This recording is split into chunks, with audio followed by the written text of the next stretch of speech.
इसलिए इन सब कामों के लिए योग्य ब्राह्मण का ही वर्ण करना चाहिए। इसमें पैसा बचाने का काम नहीं करना चाहिए। योग्य ब्राह्मण का वर्ण करना चाहिए, योग्य सामग्री, और जो कुछ भी विधि है वो आचार्य से पूरी समझनी चाहिए। सब विधियों का पालन करके करे तो वास्तव में गया जी का अद्भुत प्रभाव है। ये सत्य है, पुराण भरे पड़े हैं।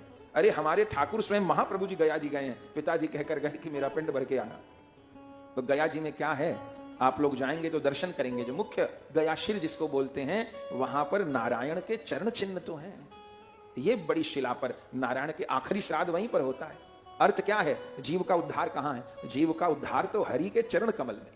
गया जी की महिमा भी भगवान के चरण कमल से ही तो है। ठाकुर जी के चरण तो छपे हैं, गौर कथा में हम लोग सुनते हैं, गया जी कैसे प्रकट हुए। तो पहला कारण गया जी में उद्धार होता है। जितनी क्षेत्र में भी गयासुर का शरीर फैला था, भगवान उसको वर दिए थे।